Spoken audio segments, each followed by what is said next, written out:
Κυρίες και κύριοι, αγαπητές φίλες και φίλοι, απόψε είναι Τετάρτη, 30 Αυγούστου του 2023. Δεν είναι καλή μέρα. Είναι η μέρα της, έτσι την γιορτάζουν οι Τούρκοι, η μέρα της νίκης.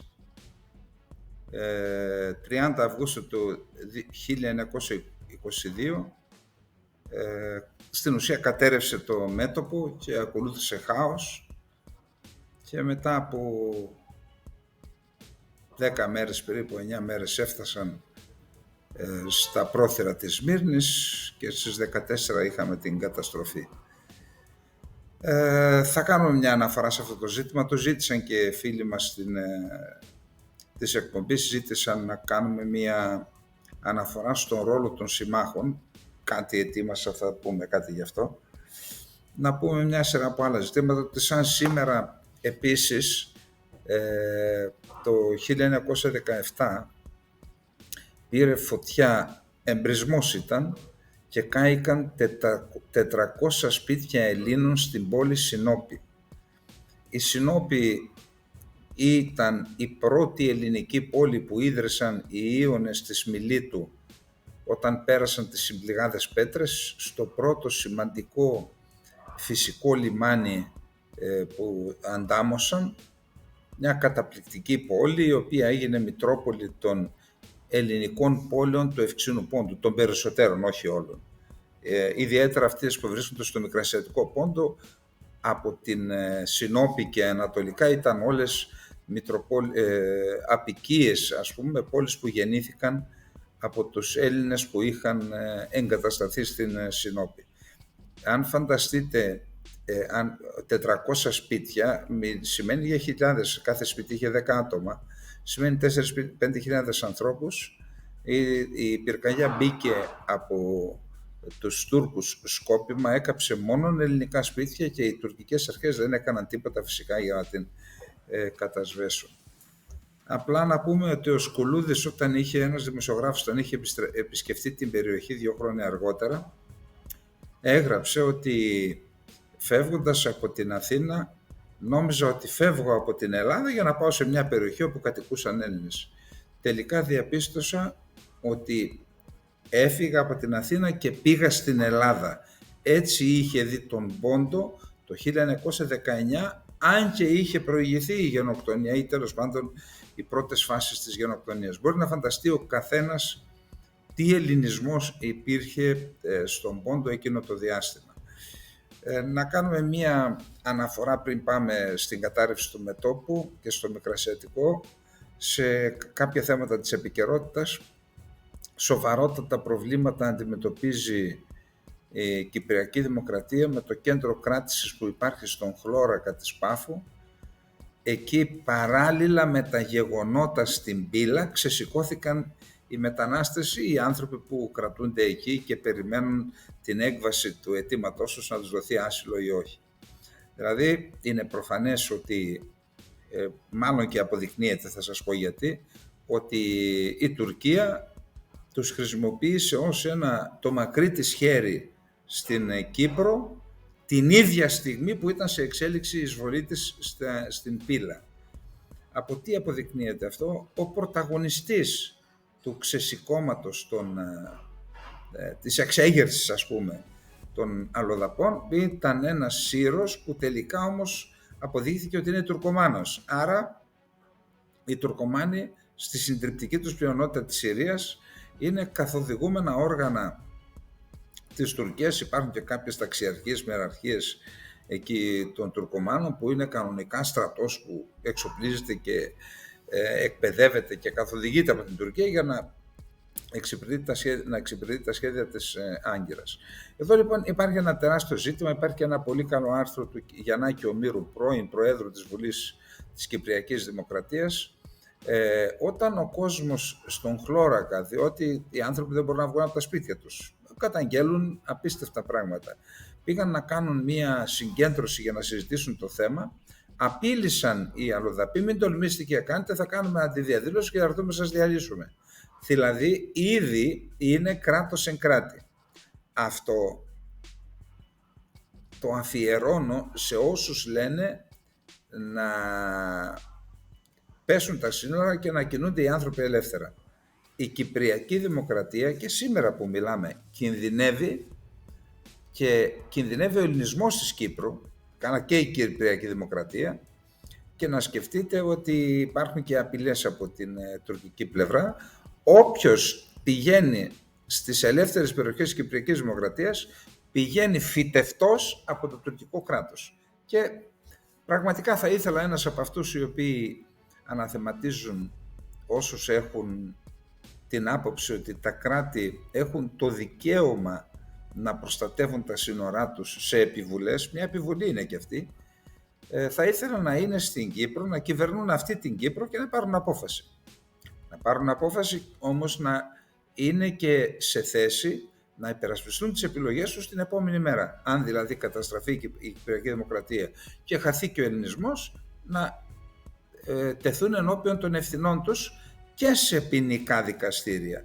Επιτέλους κάποια στιγμή και στην Κύπρο και στην Ελλάδα πρέπει να το ζήσουμε αυτό. Γιατί δηλαδή να βλέπουμε τον Τραμπ να μπαίνει φυλακή και να φωτογραφίζεται και να μην βλέπουμε και κάποιους στην Ελλάδα? Τι είναι, αθώες περιστερές είναι Έλληνες πρωθυπουργοί και Έλληνες υπουργοί? Δεν κάνουν παρανομίες? Άρα να πάει ένας από αυτούς να καθίσει και μετά να καθίσει στο εδόλιο το κατηγορημένο και να μας πει, να μας εξηγήσει πώς ερμηνεύει τα αποτελέσματα αυτής της πολιτικής που είναι καταστροφική για τον ελληνισμό. Είδα σήμερα ένα δημοσίευμα, δεν έχει σημασία τώρα να λέμε ονόματα και πού και τι, που λέει ο λαϊκισμός και οι πυρκαγιές και ότι τελικά δεν πρέπει να αντιμετωπίζουμε με λαϊκισμό τις πυρκαγιές. Δηλαδή προσέξτε, καταστράφηκε η Ρόδος, καταστράφηκε η Θράκη. Δεν είναι οικονομικές μόνο οι συνέπειες, είναι βαθύτατα εθνικές. Η καταστροφή είναι ασύλληπτη αυτή που έγινε στον Εύρο. Και αντί οι δημοσιογράφοι να ζητούν ευθύνες από τις κυβερνήσεις και την προηγούμενη και την τωρινή, γιατί άφησαν την Ελλάδα αθωράκιστη, προσπαθούν με τέτοια άθλια κατασκευάσματα, λαϊκισμός και πυρκαγιές κτλ. Να καλύψουν τις ευθύνες της κυβέρνησης. Θα έλεγα, ποιος έχασε την τροπή να τη βρείτε κι εσείς? Κάποιος φίλος έγραψε ότι για πρώτη φορά που κατέθεσαν οι Τούρκοι σχέδιο πτήσης ήταν όταν ήρθαν για να παραλάβουν το ελικόπτερό τους από την Αλεξανδρούπολη. Ναι, εντάξει, ίσως να είναι η πρώτη φορά, αλλά ξέρετε, δεν αμφισβητούν οι Τούρκοι το FIR και το SAR στην Ξηρά, στη Θράκη. Εκεί πάντα θα... Και να μην ήταν το ελικόπτερο, γιατί μου λέει κάποιος ότι όταν έχουν ανάγκη καταθέτουν. Και να μην ήταν το ελικόπτερο θα κατέθεταν, έως δεν πρόκειται να πετούσαν. Αυτοί αμφισβητούν από τον 25ο και ανατολικά, αμφισβητούν την δικαιοδοσία της Ελλάδας στον έλεγχο του εναερίου χώρου που μας έχει δώσει ο ΑΙΚΑΟ με το FIR Αθηνών και τον έλεγχο στην έρευνα διάσωση από την Ελλάδα στην περιοχή που ταυτίζεται με το FIR, αλλά στη θαλάσσια περιοχή, αρμοδιότητα που μας έδωσε ο Διεθνής Ναυτιλιακός Οργανισμός IMO. Αυτό αμφισβητούν, δεν αμφισβητούν τη Θράκη, στην Ξηρά, στη θάλασσα αμφισβητούν. Να πάμε παρακάτω.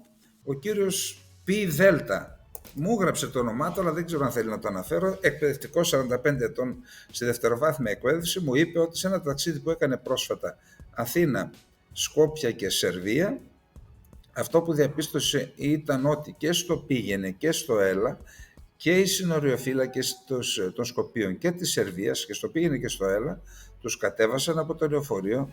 Μάλιστα οι Σκοπιανοί τους έκαναν και σωματική έρευνα, τους άνοιξαν τις βαλίτσες, ενώ και στο πήγαινε και στο έλα η ελληνική αστυνομία δεν έκανε τίποτα. Εγώ δεν ξέρω τι εντολές έχουν.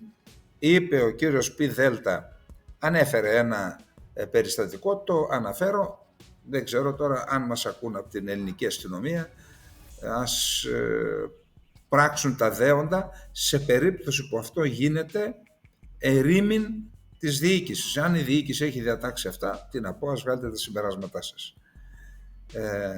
Επίσης, δέχτηκα πάλι σχόλια και παρενέσεις να αναφερθώ σε αυτό το γεγονός της σύλληψης ενός αξιωματικού της ελληνικής αστυνομίας στα Χανιά και του γιού του, από ό,τι λέει το ρεπορτάζ, με 30.000 ευρώ προσημειωμένα χαρτονομίσματα, γιατί αυτός υποσχέθηκε στην μίσθωση μιας καντίνας ότι αυτός θα εξασφάλιζε να πάρει την καντίνα, αυτός που κατήγγειλε το θέμα στην Υπηρεσία Εσωτερικών Υποθέσεων, και τους έπιασαν επαυτοφόρο.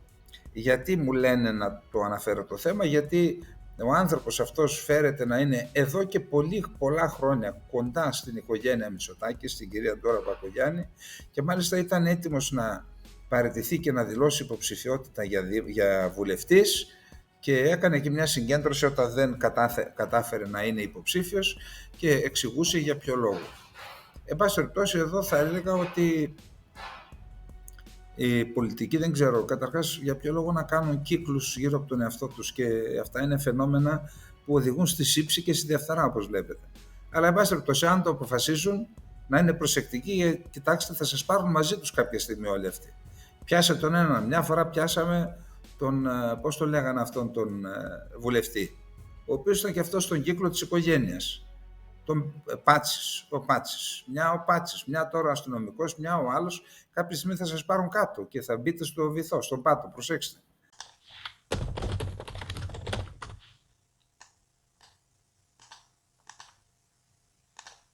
«30 Αυγούστου του 1922 καταρρέει το μέτωπο της Μικράς Ασίας». Πριν φτάσουμε σε αυτό, να κάνουμε μια πολύ μικρή σύνοψη. Ο ελληνικός στρατός βγήκε στην Μικρά Ασία ας πούμε την Πρωτομαγιά του 1919, και βγήκαμε εκεί με εντολή των νικητών του Πρώτου Παγκοσμίου Πολέμου, της Αγγλίας και της Γαλλίας, στην ουσία της Αντάν, για να προστατέψουμε τους Έλληνες της περιοχής της Μύρνης. Η εντολή που πήραμε ήταν για την περιοχή της Μύρνης, την ομαρχία της Μύρνης. Αλλά στην ουσία η εντολή αυτή δεν ήταν καθαρή ούτε και δεσμευτική. Πιστεύω ότι δεν έπρεπε να το δεχθεί αυτό η Ελλάδα. Έπρεπε να δεχθεί να αποτελεί μέρος μιας πολυεθνικής δύναμης στην περιοχή. Βγήκαμε μόνοι μας και στη συνέχεια θα δείτε τι έγινε. Εκεί λοιπόν βγήκαμε μόνοι μας. Το ελληνικό στρατός βγήκε από τα όρια της εντολής, άρχισε να προελάβει και προς βορράν και προς νότον, και αυτό άρχισε να δημιουργεί και ανησυχίες και στις ίδιες τις δυνάμεις που μας στήριζαν, δηλαδή και στην Ιταλία, η οποία, ξέρετε, η Ιταλία, όπως εμείς λέμε ότι η Μικρασία έχει ελληνική ιστορία, και οι Ιταλοί λένε ότι έχει ιταλική ιστορία, δηλαδή ρωμαϊκή, γιατί για αρκετούς αιώνες, μέχρι την μεταφορά της έδρας της Ρωμαϊκής Αυτοκρατορίας από τη Ρώμη στην Κωνσταντινούπολη, περίπου για 6 αιώνες, 7 αιώνες, 8 αιώνες, οι Ρωμαίοι ήταν εκεί. Φυσικά ο πολιτισμός ήταν ελληνορωμαϊκός, αλλά εν πάση περιπτώσει υπήρχε ρωμαϊκή διοίκηση, και οι Ιταλοί, μια μεγάλη δύναμη, μια δύναμη που ακόμα και τότε ήθελε να υπερισχύσει στη Μέση Ανατολή, στην Ανατολική Μεσόγειο, και όχι μόνο, είχε και αποικία και στην Αφρική, νομίζω, την Ιταλία, την Αιθιοπία και την Σομαλία, αν δεν κάνω λάθος. Διεκδικούσε και η Ιταλία. Βλέποντας λοιπόν ότι η Ελλάδα προσπαθεί να πάρει μερίδιο του λέοντος στην περιοχή της Ανατολίας, άρχισε και αυτή να μη βλέπει με καλό μάτι την παρουσία των Ελλήνων εκεί. Το ίδιο και οι Γάλλοι. Εν πάση περιπτώσει, το περίεργο είναι ότι όταν έδωσαν οι Άγγλοι στον Βενιζέλο την άδεια να αποβιβαστεί στη Σμύρνη, την ίδια μέρα, καλά, αυτό τώρα τι να πω, την ίδια μέρα ο φρούραρχος της Κωνσταντινουπόλεως, που τότε ήταν υπό αγγλική στρατιωτική εποπτεία, δηλαδή μετά τη συνθήκη του Μούδρου, 30 Οκτωβρίου του 1918, οι Άγγλοι ήταν αυτοί που έκαναν κουμάντο, ας πω τη λέξη, στην Κωνσταντινούπολη. Όταν λοιπόν έδωσαν στην Ελλάδα, από τη μια πλευρά έδωσαν την άδεια, πήγαινε στη Σμύρνη με αυτή την εντολή, την ίδια στιγμή έδιναν άδεια στον Μουσταφά Κεμάλ και σε 36 περίπου συνεργάτες του, αξιωματικούς και ανώτατους κρατικούς υπαλλήλους. Υπάρχει βίζα. Ο αξιωματικός που έδωσε τη βίζα, ο Βρετανός, έγραψε βιβλίο και έχουμε και φωτοτυπία. Φωτογραφημένο ήταν το έγγραφο, τώρα έχουμε και φωτογραφία της βίζας που έδωσε στον Μουσταφά Κεμάλ και στους υπόλοιπους άνδρες της ομάδας του. Έφυγε τότε με τη βενζινάκα το Μπαντήρμα, πάνορμος δηλαδή, που παλιά ανήκει και ήταν ελληνικής πλειοκτησίας, έφυγε από την Κωνσταντινούπολη, βγήκε στη Σαμσούντα στις 19 Μαΐου και έκτοτε ξεκίνησε την πορεία του για να μεταφέρει την έδρα της εξουσίας από την Κωνσταντινούπολη, που ήταν αγγλοκρατούμενη, στην Άγκυρα, και συνέχεια να κάνει τον πόλεμο αυτόν που έκανε, που κατέληξε στις 30 Αυγούστου του 1922 στην κατάρρευση του μετώπου και σε εισαγωγικά απελευθέρωση για την Τουρκία των εδαφών της Ανατολίας. Σημειωτέων ότι τον Μουσταφά Κεμάλ τον περίμενε ένας ταγματάρχης Άγγλος με το τάγμα του στην Αμισό. Τον χαιρέτησε στρατιωτικά και είπε: «Είμαι στις διαταγές σας». Εν πάση περιπτώσει, είναι περίεργη η ιστορία αυτού του ανθρώπου, και βγήκε ο Μουσταφά Κεμάλ εκεί, έκανε τα διάφορα συνέδρια βγήκε στην Αμάσια, έκανε συνέδριο στη Σεβάστια, στο Ερζουρούμ, συμφώνησε με τις ηγετικές προσωπικότητες και τους φιλάρχους της περιοχής της Ανατολίας, μεταξύ αυτών και με ορισμένες κουρδικές φυλές, και στη συνέχεια ήρθε, έκανε την εθνοσυνέλευση στην Άγκυρα και από εκεί ξεκίνησε, ανασύνταξε κάποιες τμήματα του Οθωμανικού στρατού, γιατί ο Σουλτάνος στο Μούδρο είχε αποφασίσει στις 30 Οκτωβρίου, είχε δεχθεί να διαλυθεί το πολεμικό ναυτικό των Οθωμανών, αλλά και όλες οι στρατιές των Οθωμανών. Ο Μουσταφά Κεμάλ ανασύνταξε τις στρατιές και άρχισε σταδιακά να τις εξοπλίζει και να προσανατολίζεται για την επίθεση εναντίον της στρατιάς της Μικράς Ασίας της ελληνικής. Και εκεί λοιπόν είχαμε μια σειρά από γεγονότα. Μόλις, καταρχάς, είναι, επαναλαμβάνω, περίεργος, ένα πολύ μεγάλο ερωτηματικό, ποιος ήταν ο ρόλος της Αγγλίας. Γιατί έδωσε την ίδια στιγμή άδεια στην Ελλάδα να βγει στη Σμύρνη και την ίδια στιγμή στο Μουσταφά Κεμάλ να βγει στην Σαμσούντα, και να τον περιμένει και ο ταγματάρχης ο Άγγλος με το τάγμα του και είπε: «Με στις διαταγές σας, ό,τι θέλετε» κτλ. Αυτό μου θυμίζει μία παροιμία που λένε οι Τούρκοι.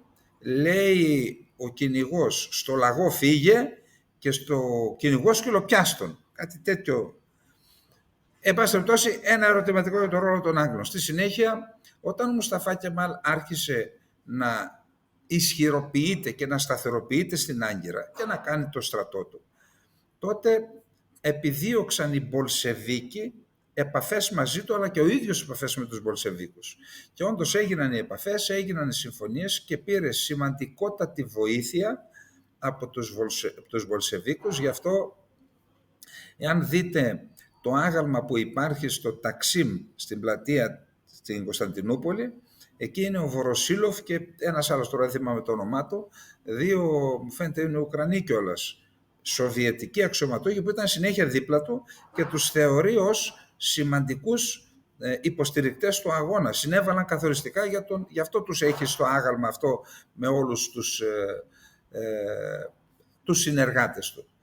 Στη συνέχεια λοιπόν έχουμε τους Γάλλους, οι οποίοι έρχονται σε επαφή με τον Μουσταφά Κεμάλ, κάνουν συμφωνία, του αφήνουν μάλιστα και φορτηγά, πυροβόλα, βλήματα, νομίζω και κάποια αεροπλάνα της εποχής, εννοώ για να τα χρησιμοποιήσει στον πόλεμο.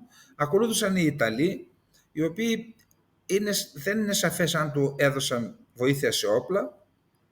Πάντως είναι σίγουρο ότι του έδωσαν πολιτική βοήθεια και οικονομική βοήθεια και διοικητικού χαρακτήρα βοήθεια να χτίσει το κράτος του. Όσο, επαναλαμβάνω, εμείς είμαστε στη Μικρά Ασία. Και έτσι, ενώ η Ελλάδα συμμετείχε στο πλευρό της Αντάντ εναντίον του Μουσταφά Κεμάλ, εμφανίζεται από το καλοκαίρι του 20, εμφανίζεται σταδιακά να απομονώνεται από τους συμμάχους της. Το καλοκαίρι του 28 Ιουλίου του 1920, υπογράφεται η συνθήκη των Σευρών. Αυτή ήταν η τελευταία μια σειρά συμφωνιών που συμφωνήθηκαν στο Συνέδριο Ειρήνης των Παρισίων, η τελευταία μάλιστα, που ήταν η συμφωνία με την οποία η Οθωμανική Αυτοκρατορία συνθηκολογούσε με τους νικητές. Και τότε όντως δινόταν στην Ελλάδα ένα κομμάτι της Μικράς Ασίας με πρόβλεψη να γίνει σε 5 χρόνια δημοψήφισμα και αν αποφασιζόταν να ενταχθούν στην Ελλάδα. Όμως λίγους μήνες μετά, μόλις 3 μήνες μετά, κατόπιν απέτησης και της αντιπολίτευσης, ο Βενιζέλος έκανε τις εκλογές, ορίστηκαν να γίνουν στις 25 Οκτωβρίου, από το δάγκωμα ενός πυθίκου πεθαίνει ο βασιλιάς Αλέξανδρος και γίνονται τελικά στις 1 Νοεμβρίου, στις οποίες από τη μια πλευρά είναι η φιλελεύθερη και από την άλλη πλευρά είναι η ενωμένη αντιπολίτευση. Χάνει ο Βενιζέλος τις εκλογές, παίρνει η ενωμένη αντιπολίτευση, η οποία ως τότε ήταν αντίθετη στην ουσία με την μικρασιατική εκστρατεία και αντί να τραβήξει πίσω ή τέλος πάντων να φανεί συνεπής στις εξαγγελίες της, η ενωμένη αντιπολίτευση διατάσσει συνέχιση της προέλασης και εκεί που ήμασταν στη γραμμή Αφιών Καραχισάρ και Κιουτάχιας επεκτείνονται οι γραμμές οι ελληνικές, προελάβουν και φτάνουν μέχρι έξω το καλοκαίρι του 21, έξω από την Άγκυρα, ακριβώς έξω από την Άγκυρα. Εκεί διατάσσεται κάποια στιγμή, χωρίς να ιτηθούμε, η σύμπτυξη και φτάνουν το καλοκαίρι, τέλη του Αυγούστου του 21, φτάνουν τα στρατεύματα στη γραμμή Αφιών Καρακισάρ Εσκή Σεχήρ.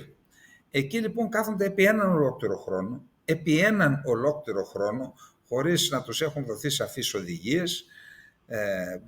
Για ποιο λόγο είμαστε εκεί, για παράδειγμα? Ούτε καν πρόχειρες αμυντικές οχυρώσεις. Και στα μέσα Αυγούστου δέχονται την επίθεση του Μουσταφά Κεμάλ. Όσο καιρό ήμασταν εμείς εκεί, και ξέρετε αργία μήτυρ πάση κακία, στο ίδιο διάστημα, αυτόν τον χρόνο, ο Μουσταφά Κεμάλ προετοιμαζόταν, έπαιρνε βοήθεια από τους Σοβιετικούς, έπαιρνε από τους Γάλλους, από τους Ιταλούς, από τους Άγγλους είχε άλλου είδους υποστήριξη, μας επιτέθηκε και αυτή η ένδοξη στρατιά της Μικράς Ασίας που δεν είχε ιτηθεί στην ουσία καθόλου από τότε που πήγαμε στη Μικρασία, κατέρευσε το μέτωπο. Τώρα δεν είναι ώρα και χώρος εδώ για να πούμε πώς κατέρευσε τα επιτελικά. Κατέρευσε το μέτωπο και μόνον η ανεξάρτητη μεραρχία ήταν αυτή η οποία συνεπτύχθη και έκανε έναν υποχωρητικό αγώνα πραγματικά καταπληκτικό. Ήταν η σύγχρονη κάθοδος των Μυρίων. Οι υπόλοιποι σχεδόν διαλύθηκαν, είχαμε περίπου 60.000 εχμαλώτους.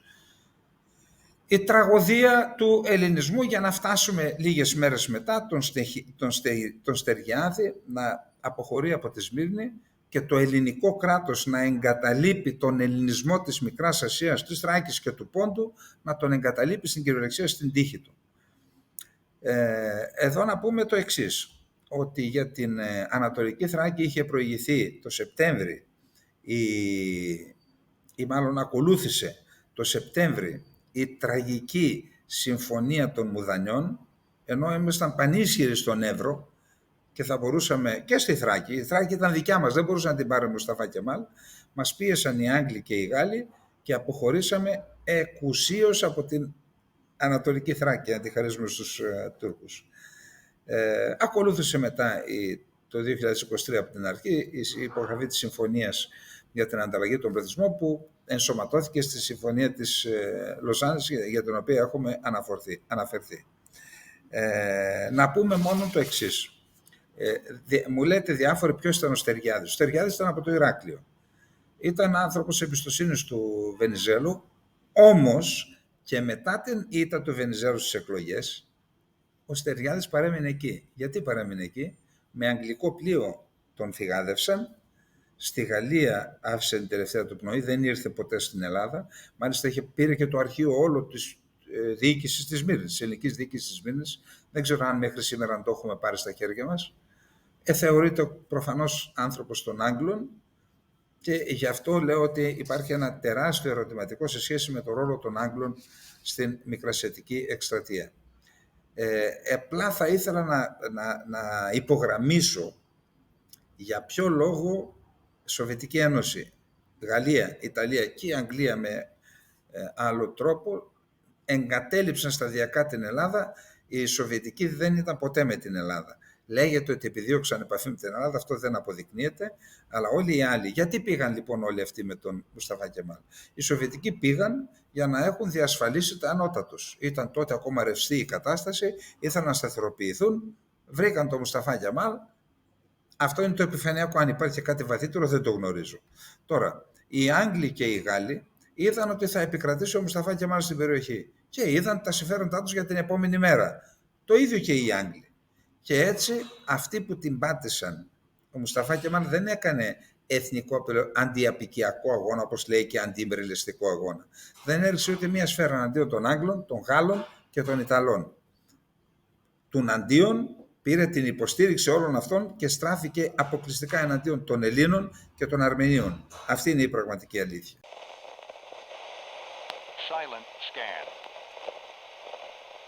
Είχαμε μια πολύ σημαντική εξέλιξη και θα έλεγα ότι δεν ξέρουμε και πού θα μας βγει, εκτός κι αν κάνουν την πάπια οι Ρώσοι.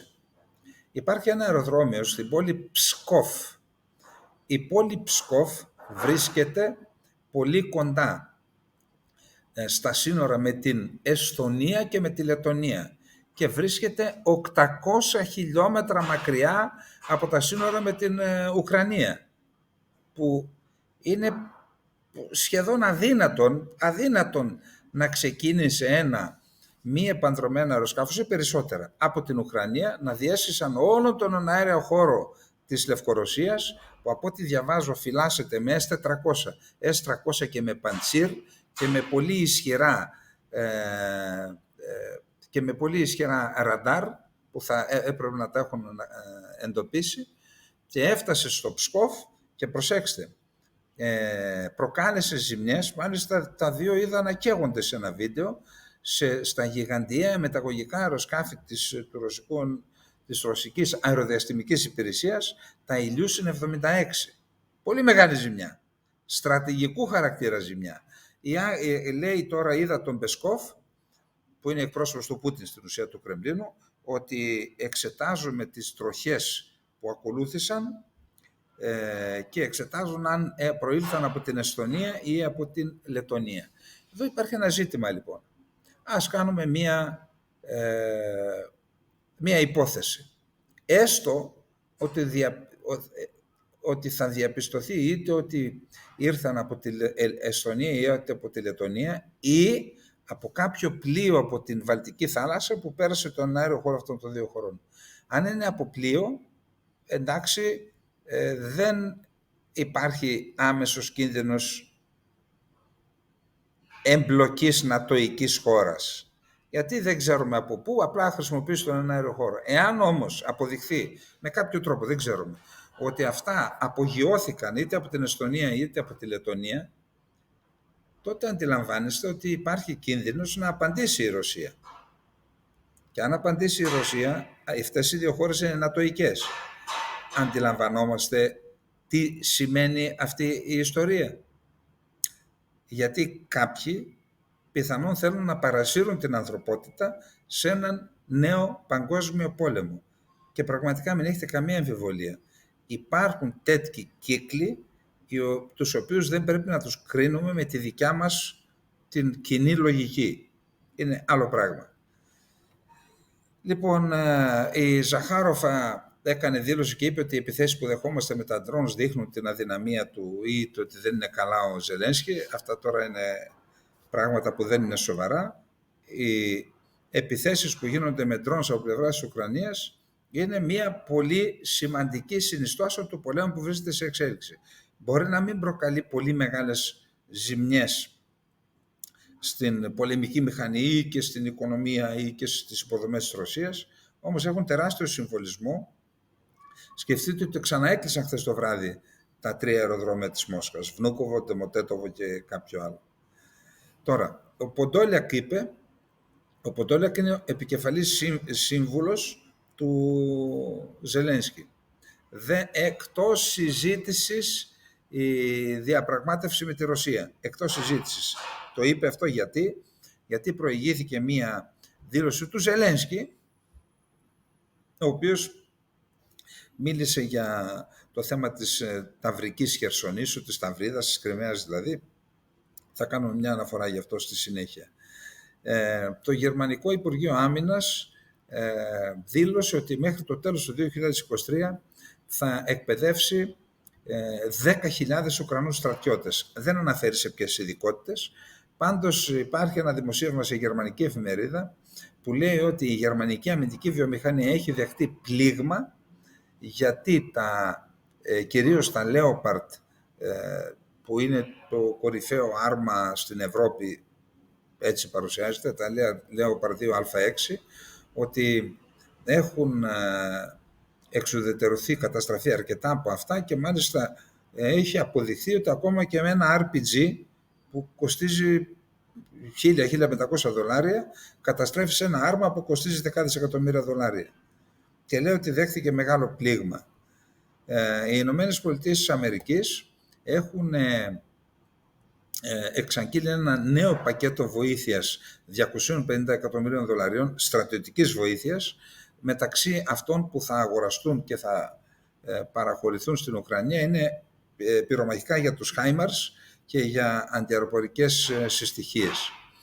Επίσης γράφεται ότι το συνολικό ποσό που έχουν δώσει οι Ηνωμένες Πολιτείες της Αμερικής στην Ουκρανία και σε οικονομική και σε στρατιωτική βοήθεια έχει φτάσει τα 67 δισεκατομμύρια ευρώ. Σκεφτείτε τι πάθαμε εμείς για να μας δώσουν όχι να μας δωρήσουν, να μας δανείσουν 2 και 4 δις, υπογράφαμε μνημόνια και υποθηκεύαμε την Ελλάδα για 99 χρόνια, την δική μας περιουσία. Αυτά είναι τα συμφέροντα. Η Ουκρανία έχει δηλώσει, το Ουκρανικό Υπουργείο Άμυνας, ότι κατέρριψε χθες βράδυ 28 πυράβλους κρούζ ρωσικούς και 15 από τα 16 μη επανδρομένα αεροσκάφη που εκτοξεύτηκαν εναντίον στόχων από τη Ρωσία στην Ουκρανία. Η Νότια Κορέα δήλωσε ότι για το 2024 θα δώσει στρατιωτική και οικονομική βοήθεια και ανθρωπιστική $400 εκατομμύρια, οκταπλάσια από όσα έχει δώσει το 2023. Τώρα, ο Ζελένσκι είπε ότι το θέμα της Κριμαίας θα μπορούσαμε να το διαπραγματευτούμε υπό την έννοια για να μην έχουμε μεγάλες απώλειες, γιατί για να πάρεις την Κριμαία χρειάζεται να έχει θα υπάρχουν μεγάλες απώλειες. Για να αποφύγουμε τις απώλειες θα κάνουμε διαπραγματεύσεις και θα συζητήσουμε ένα καθεστώς αποστρατικοποίησης της περιοχής, μέσω διαπραγματεύσεων δηλαδή. Και γι' αυτό πιθανότατα δέχθηκε επικρίσεις, γιατί αυτό σημαίνει η παναχώρηση από αυτά που έλεγε ο ίδιος. Καμία διαπραγμάτευση, μέχρι το τελευταίο μέτρο θα το πάρουμε. Εν πάση περιπτώσει, δεν ξέρουμε για ποιο λόγο το έκανε αυτό και γιατί το είπε. Πάντως ανησυχεί ο ίδιος ότι από τις αλλαγές ηγετών στη Δύση μπορεί να τεθεί σε κίνδυνο η συνέχεια της βοήθειας στο πρόσωπό του και στην Ουκρανία, και προσπαθεί από τώρα να εξασφαλίσει τη βοήθεια και να ρέει η βοήθεια προς την Ουκρανία, ακόμα και σε περίπτωση που έχουμε ανατροπές, για παράδειγμα στις ΗΠΑ, που είναι ένα πολύ σημαντικό ζήτημα, το δούμε παρακάτω. Η Βρετανία, επίσης φέρεται ένας βουλευτής Αμερικανός, είπε ότι ο Ζελένσκι ζητάει $5 δισεκατομμύρια για να κάνει εκλογές.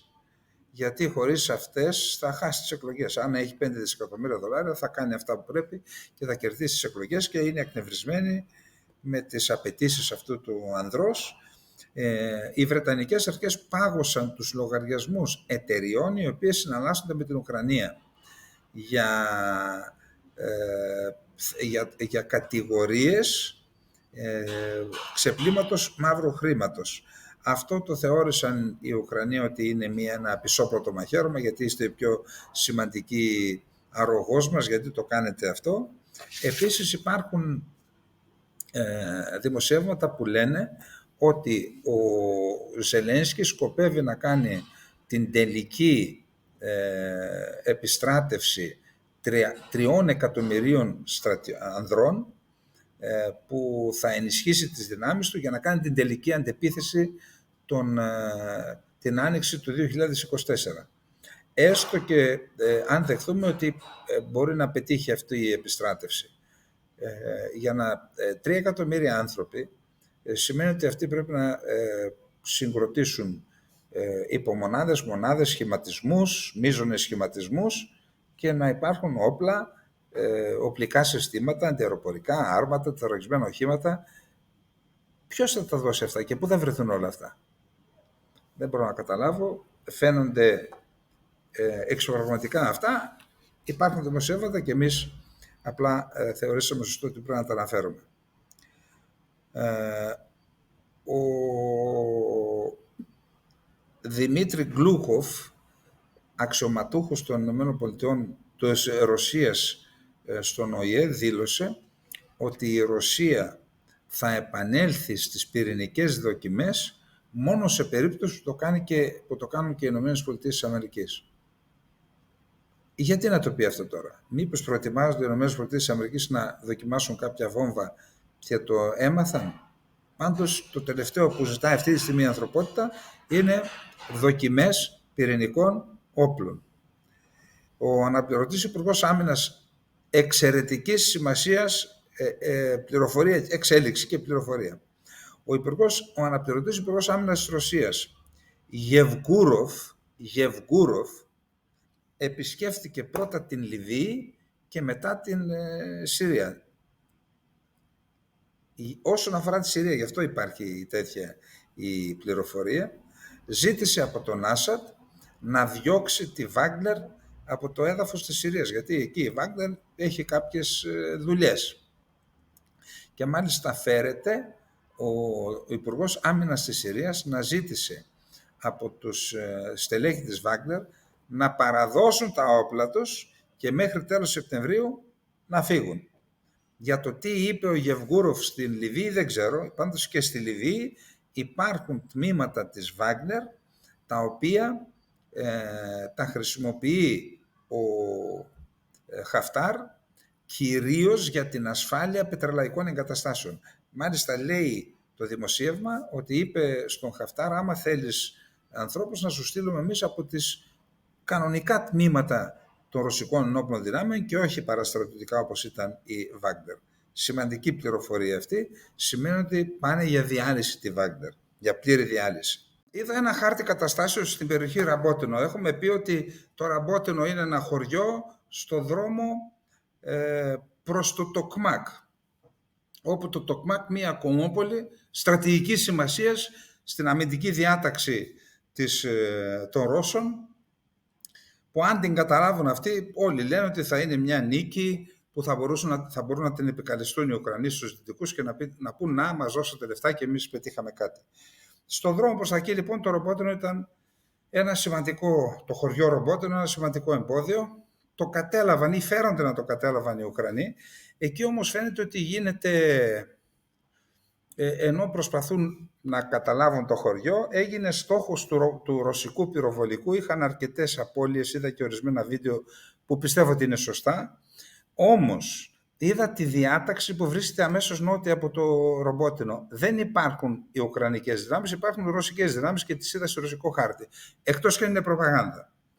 Και λέει ότι υπάρχουν συνολικά 16 ταξιαρχίες και συντάγματα, κυρίως συντάγματα, που είναι παρατεταγμένα στη γραμμή άμυνας και σε πρώτη και σε δεύτερη και σε τρίτη, αλλά εκεί όμως, όχι στην ευρύτερη, μόνο εκεί, που σημαίνει ότι εκεί πραγματικά θα συνεχιστούν οι μάχες και θα γίνει μεγάλο μακελιό. Οι Ρώσοι δηλώνουν ότι είχαμε και πυραυλικές επιθέσεις και επιθέσεις με μη επανδρομένα αεροσκάφη σε Οδυσσό, Χερσόνα, Τσερκάση, Ζιντομίρ, Κίεβο, Κιρόβογκραντ και Ντνίπερ Πετρόφσκ. Μάλιστα λένε πάλι ρωσικές πηγές ότι χτύπησαν και το κτίριο της κύριας διεύθυνσης πληροφοριών της Ουκρανίας. ο κυβερνήτης της Σεβαστούπολης δήλωσε ότι αποκρούστηκε επίθεση από μία επανδρομένα σκάφη επιφανείας, πλοιάρια δηλαδή, κατευθυνόμενα, τα οποία κατευθύνονταν στη Σεβαστούπολη, τα καταστρέψαν, λέει, πριν πάνε εκεί. Όπως είπαμε, έκλεισαν για μερικές ώρες τα αεροδρόμια του Βνούκοβο και του Ντομοτέτοβο. Τώρα, ο Πούτιν σχεδιάζει να επισκεφθεί τον Οκτώβριο το Πεκίνο. Έχουν αυτή μια εκδήλωση εκεί οι Κινέζοι για το νέο δρόμο του μεταξιού, και θεωρείται από τους δυτικούς αυτή η κίνηση του Πούτιν ότι δεν κινδυνεύει μετά την ανταρσία του Πριγκόζιν, δεν κινδυνεύει η θέση του, θεωρείται ότι ισχυροποιήθηκε, ότι και αυτό είναι απόδειξη ότι αφήνει πίσω του τη Ρωσία και δεν φοβάται ανατροπή δηλαδή, και ότι πηγαίνει στο Πεκίνο.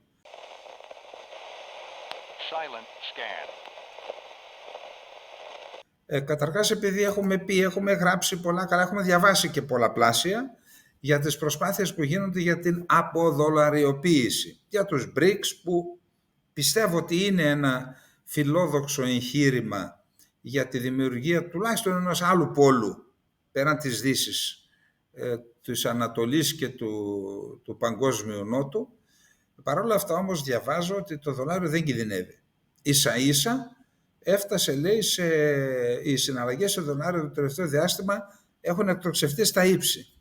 Άρα, για να μην βγάζουμε συμπεράσματα λανθασμένα, η άποψη δική μου είναι ότι ναι, η BRICS είναι ένα φιλόδοξο εγχείρημα που έχει μέλλον, αλλά την ίδια στιγμή οι προσπάθειες για αποδολαριοποίηση μέχρι στιγμής δεν φαίνεται να αποδίδουν και δεν είναι εύκολο να αποδώσουν και στο μέλλον. Υπάρχει μια δημοσκόπηση στις ΗΠΑ που φέρεται ότι ο κόσμος δείχνει μια ανησυχία στις ΗΠΑ για την ηλικία του Biden.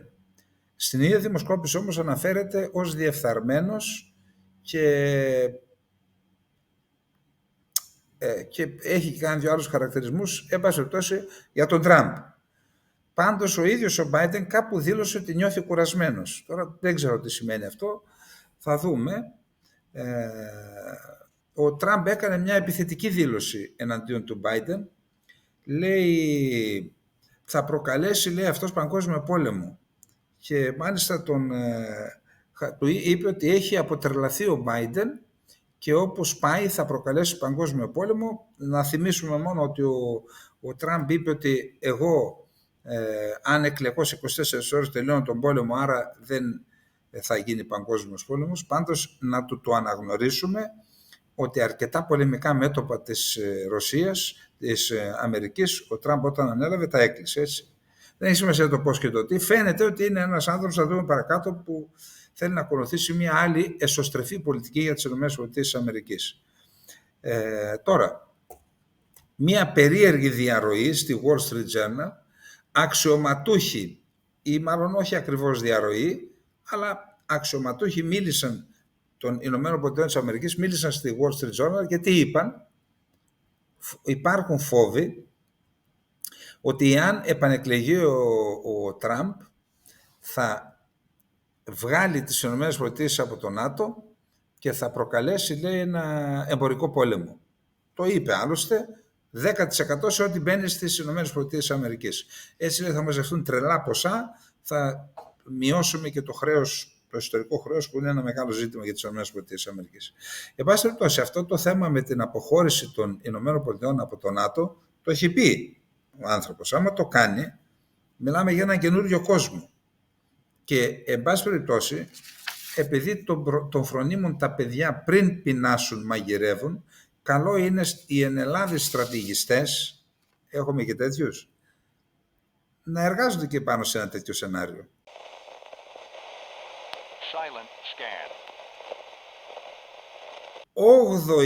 Όγδοο πραξικόπημα στην Αφρική μέσα σε 3 χρόνια. Σήμερα το πρωί μια ομάδα ανωτέρων αξιωματικών της Γκαμπών κατέλαβαν το προεδρικό μέγαρο, ανέλαβαν την εξουσία της χώρας, αρκεί να πούμε ότι ο πρόεδρος της Γκαμπόν, ο κύριος Αλή Μπόγκο, έχει να φανεί με βάση το Reuters από το 26 Αυγούστου, που σημαίνει ότι τον είχαν μπλοκάρει από πριν. Σήμερα πάντως έγινε φανερό το πραξικόπημα και εκεί απίστευτα πράγματα. Πάλι ο κόσμος, λέει, βγαίνει και με ρωσικές σημαίες. Η Γκαμπόν είναι μια χώρα που βρίσκεται και αυτή στη Δυτική Αφρική και αυτή έχει να κάνει με την ασφάλεια των Ηνωμένων Πολιτειών, γιατί ό,τι συμβαίνει στην Ανατολική, στη Δυτική Αφρική, έτσι. Ενώ και πάνω με τον Νίγηρα και τις άλλες χώρες που έχουν φύγει, αλλά και αυτή βρίσκεται νοτιότερα. Μια μικρή χώρα, μια μισή φορά μεγαλύτερη και παραπάνω σε έκταση από την Ελλάδα, με 2,5 περίπου εκατομμύρια πληθυσμό. Το 1960 απέκτησε την ανεξαρτησία της από τη Γαλλία, μέχρι τότε ήταν αποικία. Άλλο ένα πλήγμα για τα συμφέροντα της Γαλλίας στην Αφρική. Τι κάνει η Γαλλία τελικά? Ξυλώνεται το πουλόβερ? Τι γίνεται, κύριε Μακρόν, εκεί? Λοιπόν, σημειωτώνω ότι το 1919 είχαμε ξανά απόπειρα ανατροπής για μια μέρα μετά κατεπνίγει. Αυτό που είδα σε βίντεο είναι πάλι χιλιάδες κόσμος στους δρόμους με ενθουσιασμό.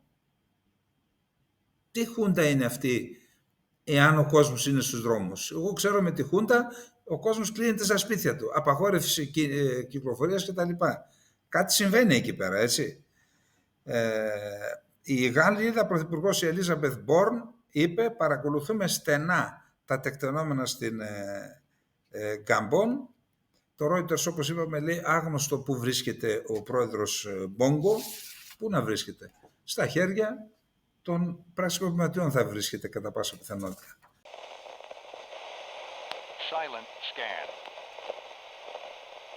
Εάν δείτε τον χάρτη της Συρίας, της Ροζάβα, την περιοχή που ελέγχουν οι δημοκρατικές δυνάμεις της Συρίας, που βρίσκεται ανατολικά του Εφράτη, όπως κατεβαίνει, είναι ένα τρίγωνο που σβήνει μέχρι κάτω. Εκεί σε αυτό το τρίγωνο είναι η πόλη Ντερεζόρ, μια ιστορική πόλη. Νομίζω ότι ονομαζόταν και αυτή Σελεύκια, νομίζω, από το Σέλεφο τον Ικάτορα, δεν είμαι σίγουρος. Εκεί λοιπόν πήγαιναν οι Τούρκοι, οδηγούσαν τους Αρμένιους στα καραβάνια του θανάτου και εκεί ήταν ο σταθμός του θανάτου. Υπήρχαν πυραμίδες από κόκαλα Αρμενίων από τη γενοκτονία των Τούρκων. Εκεί λοιπόν, επειδή δεν κατοικούν Κούρδοι, οι δημοκρατικές δυνάμεις της Συρίας έχουν δημιουργήσει το στρατιωτικό συμβούλιο της Ντερεζόρ με τοπικό πληθυσμό που είναι Άραβες και μάλιστα φύλαρχοι, υπάρχουν οι λεγόμενες ασιρέτ, δηλαδή φυλές Αράβων, τα βρήκαν με αυτούς, έκαναν μια ισορροπία εκεί. Εκεί λοιπόν υπήρχε ο επικεφαλής του στρατιωτικού συμβουλίου της Ντερεζόρ, προχθές συνελήφθη στη Χασάκα για λαθρεμπόριο και σοκολάτας και διαφόρων άλλων. Είχε συγκεντρώσει τεράστια δύναμη για διαφθορά. Καταδικάστηκε από 2 δικαστήρια από ό,τι διαβάζω. Οι άνθρωποι του πήραν το μήνυμα, εξεγέρθηκαν, κατέλαβαν μια διοίκηση των δημοκρατικών δυνάμεων της Συρίας και της στρατιωτικής επιτροπής της περιοχής. Οι δυνάμεις ταχείας αντίδρασης των δημοκρατικών δυνάμεων της Συρίας έφτασαν στην περιοχή, έγιναν μάχες, 87 νεκροί. Υπάρχουν και κάποιοι νεκροί από τις δημοκρατικές δυνάμεις της Συρίας, όμως από την πλευρά των εξεγερθέντων 87 νεκροί, λέει, συνελήφθησαν με τον οπλισμό τους, με τα πόντα, όχι εξουδετερώθηκαν, τους σκότωσαν δηλαδή. Μια σημαντική κίνηση αυτή, γιατί εκεί ευνοεί όλη αυτή την κατάσταση η Τουρκία, το Ιράν, η Συρία και η Ρωσία. Θέλουν δηλαδή να ξυλώσουν τις δημοκρατικές δυνάμεις της Συρίας από εκεί και τους Αμερικανούς. Επίσης είδα ο διοικητής των φρουρών της Επανάστασης του Ιράν δήλωσε ότι αν η Βαγδάτη, το Ιράκ, δεν εκδιώξει από τα βουνά του Κουρδιστάν που ανήκουν στην Ιρακινή επικράτεια τους αντιπολιτευόμενους του Δημοκρατικού Κόμματος του Κουρδιστάν του Ιράν, που φιλοξενούνται εκεί υποστηριζόμενοι από τον Μπαρσανί, τότε λέει δεν καταλαβαίνουν τίποτα, θα μπούμε εμείς και θα τους διαλύσουμε. Και γι' αυτό μόλις έγινε αυτή η απειλή, ο Μπαρζανί είπε, εμάς λέει, οι πρώτοι που μας βοήθησαν όταν είχαν πρόβλημα στην Ερμπίλ ήταν οι Ιρανοί, για να τους κατευνάσει μάλλον, δεν ξέρω τι. Πάντως υπάρχει ένα θέμα εκεί, Τουρκία και Ιράν συνεργάζονται και έχουν ως στόχο ή μάλλον χρησιμοποιούν ως άλοθη η μεν Τουρκία το ΠΚΚ, το δε Ιράν, το Δημοκρατικό Κόμμα του Κουρδιστάν Ιράν, τα χρησιμοποιούν ως άλοθη για να διαλύσουν de facto την κουρδική αυτονομία στο βόρειο Ιράκ. Κρατήστε το αυτό. Γιατί? Διότι αν μείνει η κουρδική αυτονομία εκεί και αν μείνει και η κουρδική αυτονομία στη Συρία, μετά έρχεται η σειρά της Τουρκίας και μετά το Ιράν να κάνουν αυτονομία. Και επειδή είναι ρατσιστικά, φασιστικά καθεστώτα, δεν δέχονται να παραχωρήσουν αυτονομία. Δηλαδή οι Τούρκοι, σκεφτείτε τρέλα, στην Κύπρο για το 20%, 18% του πληθυσμού ζητούν πολιτική ισονομία και κυριαρχική ισότητα, πολιτική και κυριαρχική, αλλά για τους δικούς τους Κούρδους κάνουν τον αλέκο. Δεν θέλουμε να δώσουμε τίποτα. Δεν γίνεται και δεν το αναδεικνύουμε εμείς αυτό. Να πούμε βεβαίως, θα σας δώσουμε κυριαρχική ισότητα και πολιτική ισότητα στην Κύπρο την ίδια μέρα που θα δώσετε και εσείς στους Κούρδους της Τουρκίας, που και αυτή είναι 20%. Δώστε λοιπόν εσείς κυριαρχική και πολιτική ισότητα, να δώσουμε και εμείς. Αλλά η τοπάθεια.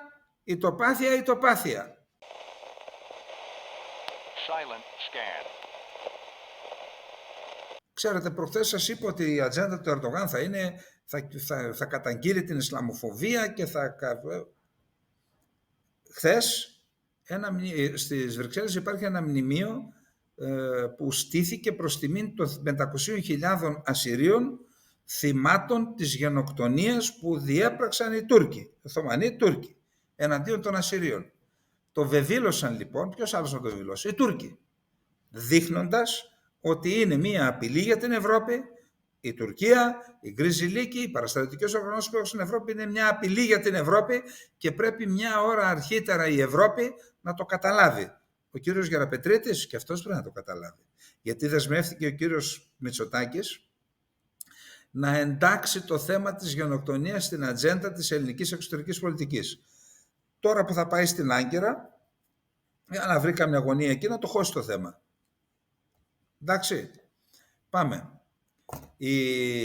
Έγινε ένα πολύ σημαντικό πολιτικό και διπλωματικό ζήτημα μεταξύ Λιβύης και Ισραήλ. Η Τουρκία, ο Υπουργός Εξωτερικών του Ισραήλ συναντήθηκε στη Ρώμη με την Υπουργό Εξωτερικών της Λιβύης, την κυρία Μαγκούς. Στη συνέχεια το αποκάλυψε αυτό, ήταν και ο Ταγιάννη εκεί, ο Υπουργός Εξωτερικών, το αποκάλυψε η Ισραηλινή πλευρά. Αυτό δημιούργησε τεράστια προβλήματα στην κυβέρνηση του Μπεϊμπά. Υπάρχει ένας νόμος, νομίζω από το 1957, ότι όποιος αξιωματούχος συνομιλήσει με το Ισραήλ λίγο πιο μετά, ότι φυλακίζεται. Και επειδή δεν έχει ακυρωθεί αυτός ο νόμος, μόλις ανακοινώθηκε, η Μαγκούς φοβούμενη ότι θα συλληφθεί. Καταρχάς ο Μπεϊμπά, για να αποσύσει τις ευθύνες από πάνω του, στην αρχή της είπε παγώνουν τα καθήκοντά σου και μετά την απέπεμψε, και για να αποφύγει τη σύλληψη οι Τούρκοι την φυγάδευσαν, πήγε στην Κωνσταντινούπολη και κάπου την είδα ότι πήγε στην Ισπανία. Δεν ξέρω. Είναι ένα πολύ σημαντικό ζήτημα αυτό. Πάντως και η κυβέρνηση του Μπεϊμπά δεν στέκει στα πόδια της καλά μετά από αυτό. Κρατήστε το, γιατί η δική μας πάλι σε λάθος χρονισμό. Τώρα που η Μαγκούς έφυγε και ο Μπεϊμπά πήγαν να τα βρουν μαζί τους. Ενώ είναι εκεί τα τουρκολογικά μνημόνια, ενώ οι δικοί μας πάλι πρέπει να έχουν πολλούς φωστήρες για συμβούλους δίπλα τους αυτοί οι άνθρωποι. Για να κάνουν τέτοιες επιτυχίες, γιατί να σας πω κάτι, και η αποτυχία θέλει ταλέντο. Να αποτυχάνει σε όλα, κάτσε κάπου δεν μπορεί να αποτυχάνει σε όλα τώρα. Αποτυχάνει με την Αλβανία, αποτυχάνει με τα Σκόπια, αποτυχάνει με τη Λιβύη, με την Τουρκία να δούμε. Θα το δούμε και αυτό.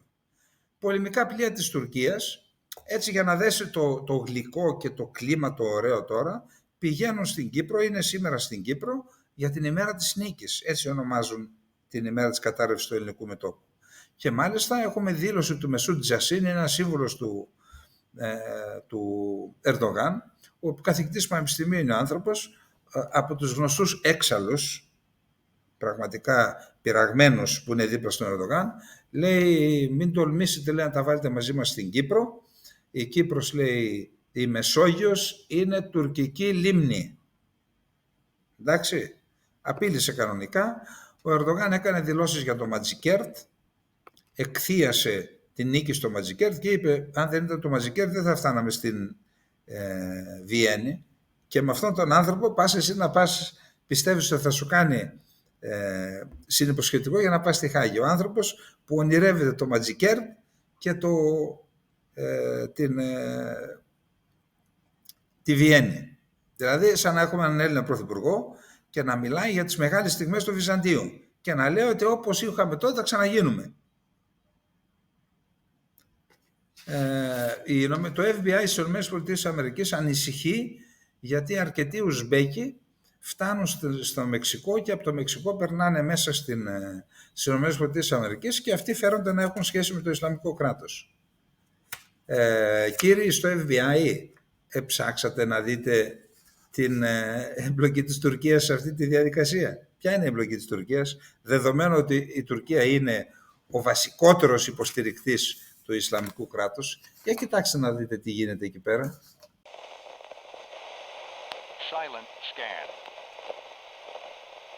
Είδα ένα άρθρο στην Deutsche Welle που λέει ότι είναι δύσκολος ο δρόμος των Σκοπίων για τις Βρυξέλλες, για την Ευρωπαϊκή Ένωση, να γίνει μέρος της Ευρωπαϊκής Ένωσης. Και εκεί αναφέρει τα ζητήματα που θέτει η Σόφια, η κυβέρνηση, οι κυβερνήσεις μάλλον, εκεί υπάρχει ενότητα στη Βουλγαρία σε αυτό το θέμα, οι κυβερνήσεις της Βουλγαρίας, οι απαιτήσεις που έχουν απέναντι στα Σκόπια για να τους πούν εντάξει, για να πάτε εκεί πρέπει να κάνετε τα εξής. Τι είναι τα εξής, ποια είναι τα εξής? Πρώτον, να αναγνωρίσετε ρητά ότι δεν υπάρχει μακεδονική γλώσσα, αυτή τη γλώσσα που την αναγνώρισε ως μακεδονική με διάφορες υποσημειώσεις, δεν μένουν υποσημειώσεις. Σημασία έχει ότι εσύ αναγνωρίζεις μακεδονικό έθνος και μακεδονική γλώσσα. Αυτή τη μακεδονική γλώσσα που αναγνωρίσαμε εμείς, έρχεται η Βουλγαρία και λέει ποια μακεδονική γλώσσα? Αυτή είναι ένας κλάδος της βουλγαρικής γλώσσας. Έτσι θα την αναγνωρίσετε. Πάρτε το μακεδονική από εκεί, αναγνωρίστε ότι είναι κλάδος της βουλγαρικής γλώσσας, αφού μιλάνε οι άνθρωποι, δεν χρειάζονται μεταξύ τους διερμηνέα. Πώς είναι μακεδονική αυτή η γλώσσα που την αναγνώρισε Κοτζιάς και Τσίπρας? Και μάλιστα οι καινούργοι τώρα λένε είναι και μια πολύ καλή συμφωνία. Πού τα βρήκατε αυτά? Επειδή δεν σας λένε από την Ουάσιγκτον να επαναλαμβάνετε τέτοια παραμύθια? Και επίσης θέλουν να αλλάξουν το σύνταγμά τους, καλή αλλαγή, κανονική, όχι σαν αυτή που έκαναν με εμάς, και να αναφέρουν ότι αναγνωρίζουν βουλγαρική κοινότητα ισότιμη στα Σκόπια. Ο στόχος τους είναι οι σλαβικοί πληθυσμοί των Σκοπίων να γίνουν βουλγαρικοί κάποια στιγμή. Και εμείς τι κάναμε εμείς? Γιατί πουλήσαμε το όνομα της Μακεδονίας και την ταυτότητα, την εθνική ταυτότητα της Μακεδονίας? Και για όσους νομίζουν ότι αυτό θα είναι σημαίνει μεγάλη Βουλγαρία, εντάξει τώρα, εάν οι άνθρωποι είναι Βούλγαροι, τι να κάνουμε δηλαδή? Να τους ονομάσουμε Μακεδόνες για να μην είναι Βούλγαροι? Και μην φοβάστε τη μεγάλη Βουλγαρία. Ήδη έχασαν, λέει, 3 χρόνια από το προσδόκιμο ζωής, τα τελευταία 3 χρόνια. Οι Βούλγαροι είναι η χώρα με το μεγαλύτερο δημογραφικό πρόβλημα ίσως στον κόσμο. Εντάξει, και αν δικαιούνται κάτι από εκεί, μέχρι εκεί δεν μιλάμε για τα δικά μας. Εντάξει. Λοιπόν, αυτά για την υπερήφανη ελληνική εξωτερική πολιτική, την οποία συνεχίζει να εφαρμόζει και η παρούσα κυβέρνηση, η οποία μάλλον βολεύτηκε με τη Συμφωνία των Πρεσπών. Αλλά καιρός φέρνει τα λάχανα, καιρός τα παραπούλια. Και για τον Τσίπρα και για τον κύριο Μητσοτάκη. Εντάξει, κρατήστε τα κι αυτά.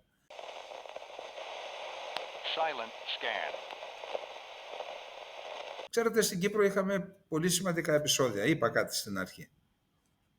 Η Κύπρος είναι εχμάλωτη στην ουσία. Δεν είναι μόνο το 36-37% που το κατέχουν οι δυνάμεις κατοχής και ο Αττήλας. Είναι και το γεγονός ότι επειδή δεν είναι νησί, όποιος αλλοδαπός εισέρχεται παράνομα στη χώρα, εγκλωβίζεται εκεί. Η Τουρκία το ξέρει αυτό, μεταφέρει ενσυνείδητα οι υπηρεσίες του τουρκικού κράτους, μεταφέρουν κυρίως Αφρικανούς και Ασιάτες, κυρίως μουσουλμάνους, τους στέλνουν στις ελεύθερες περιοχές και έτσι, εάν η Κυπριακή Δημοκρατία δεν κατορθώσει με τη βοήθεια της Ευρωπαϊκής Ένωσης να λύσει αυτό το πρόβλημα, μέσα σε μια δεκαετία οι Ελληνοκύπριοι και στις ελεύθερες περιοχές θα είναι μειονότητα στο σύνολο της Κυπριακής Δημοκρατίας. Με τους Τουρκοκύπριους και τους επίκους που έφερε κατά εκατοντάδες χιλιάδες η Τουρκία, ήδη θα μετρούν μειονότητα στην ίδια τους τη χώρα. Και μετά καληνύχτα Ελλάδα, καληνύχτα ελληνισμός της Κύπρου. Αυτό λοιπόν πρέπει να απασχολήσει και την Αθήνα. Τώρα θα μου πεις ποια Αθήνα. Ποια Αθήνα, όταν πηγαίνεις να τους συναντήσεις εσύ στα πόδια τους, πηγαίνεις στα πόδια τους ενώ είναι σε εξέλιξη όλα αυτά, ποια Αθήνα και τι να συζητήσει η Αθήνα.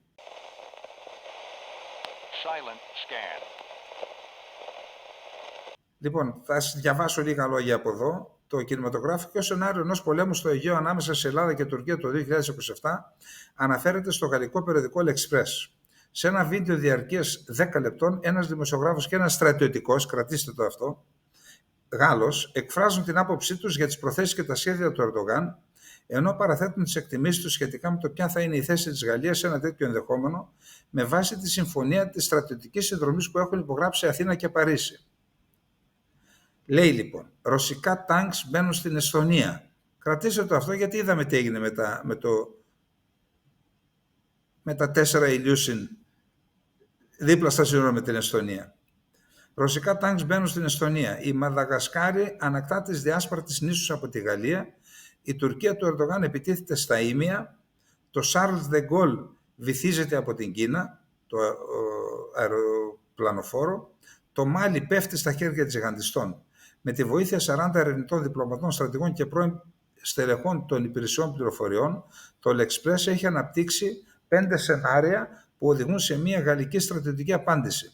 Σκοτεινά σενάρια που επικαλύπτονται από εκείνα πάνω στα οποία εργάζεται ήδη ο γαλλικός στρατός και για τα οποία είναι προετοιμασμένος.